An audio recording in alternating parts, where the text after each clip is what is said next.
Thanks for joining me here at Contour Image, where I help you find and embrace your true beauty. And today I'm going to be doing another tutorial from the book Love Those Eyes. If you haven't seen my first one, I highly recommend it because I'll give you a little bit more insight on what I'm doing. So in case you haven't seen that video, I have 50 eye makeup tutorials to do in this book. And because there's so many and I wanted to kind of change it up, I'm gonna be doing this wheel spinning. I might call it spin the wheel or something like that, in order for us to get through this book somewhat quickly and in different ways, because each chapter is kind of similar with the same kind of looks over and over again, a little bit. I mean, they're all different, but you know, you got ones that are more glam, ones that are more work related, ones that are like wild child kind of thing. So I'm gonna be doing spinning the wheel so that we can kind of have a random pick of what one we're gonna be doing today. So let's spin today. All right, so we're going to spin the wheel for the chapter. Which chapter are we going to be doing? Ooh, it looks like Business in Mind. So now we're gonna go to Business in Mind, and we're gonna spin the wheel for that.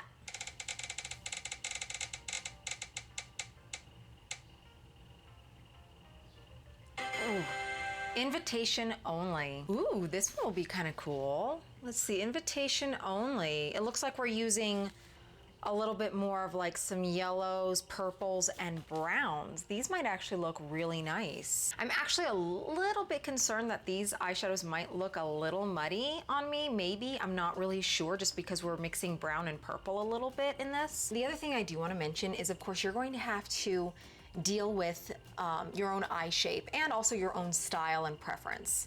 So for me, as you might have noticed, I do have a hooded eyelid. I forgot to mention this in my last video. So I do have a hooded eyelid. On top of that, I used to be, when I was a little bit younger, yes, I'm getting a bit older now. If you notice here, like when I was younger, my eyes used to be more like this. And I used to be able to do wing eyeliner fairly easy, not extreme, but pretty easily. Now you can see there's like this whole fold that's come down to here. So this is gonna be one of my harder ones to do. The other thing too is this side is actually like, it seems to have more skin on it than this side. This side is a little more tight, and I believe it's because this is my driver's side, and so I've done a lot of damage over the years before I became an esthetician, and it's probably now just showing. I've slowed down a lot of my aging, but there's still stuff that, you know, is gonna come out due to my lack of sunscreen and possibly some abuse that I did when I was younger with my skin. So yeah, so I always have to kind of change it up. On top of that, some people might be able to do more of a lower set of eyeshadow and things right here, but for me, because I have this hood, you have to kind of go up, and sometimes I tend to go up a little higher than most people. So my eyes tend to look somewhat a little bit more dramatic, I feel, but it's also my preference and personality that I do. Other people, it may not be the case. So I just wanted to bring that out before I start with this.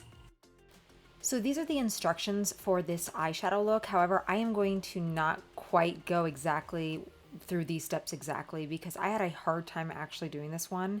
So you'll just kind of see here. So first I got my large fluffy brush, and I'm using this palette, and I figured I'd stop right here because I wanted to show you something. Look how this palette seems to melt with my skin. Like, my skin is part of the palette is part of my skin. I'm not wearing any makeup besides a little bit of tinted gloss, and you can just see it makes my eyes pop, makes my lips, my skin, and everything pop. And that is what color analysis is, which I will be also discussing later on in my videos on this channel soon. So I packed in some of that mustard yellow onto the fluffy brush, and I am just putting it into the crease. I believe the instructions were to go all over the eyelid, but I did not want to go all over the eyelid. I just wanted to put just a little bit into the crease, just for enough to be able to blend and to give some color still. And I'm going to use a fluffy angled brush, and I'm going to use this as a guide. So I took a little bit of the purple eyeshadow and I just packed it into the corner and onto above my crease here. I just really had a hard time at first getting this purple. Like I said, I was really concerned about the purple and the browns and stuff becoming very muddy, so it just, you know, was a little harder. So I used my smaller blending brush, and I packed a little bit more purple, and then you can just kind of see I kind of dabbed it on a little bit to pack some on, and then I'm starting to blend it a little bit. So this helped a lot. But yeah, I was really concerned at first about the blending process in this because it was just kind of hard at first. And it's a little rough right now, but you can see I'm kind of blending it a little bit.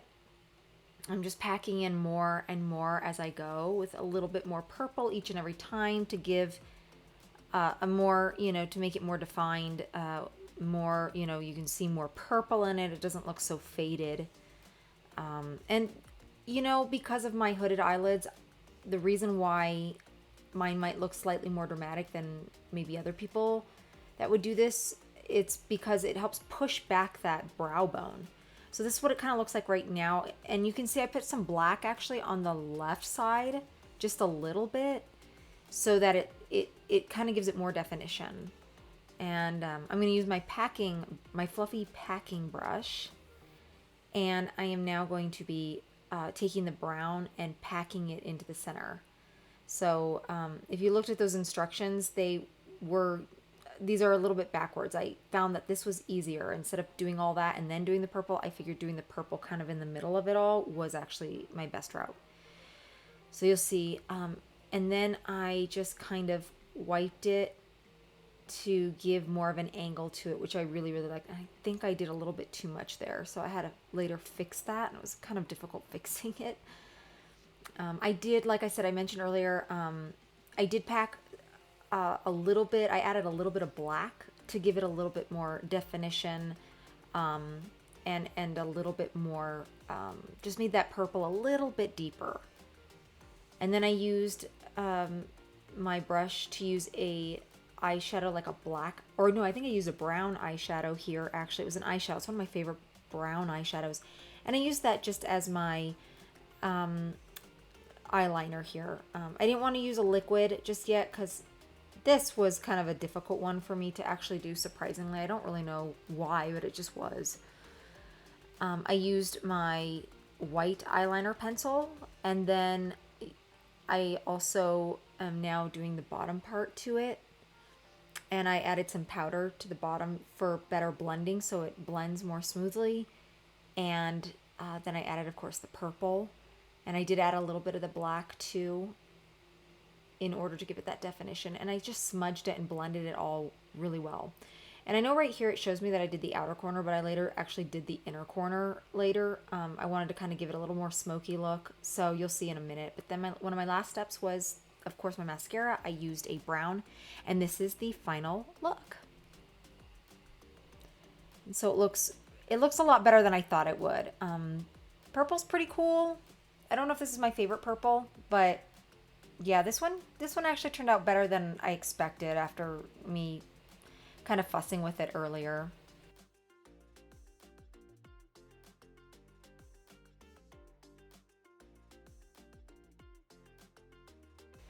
So thanks for joining me here at Contour Image, and remember to stay beautiful for life.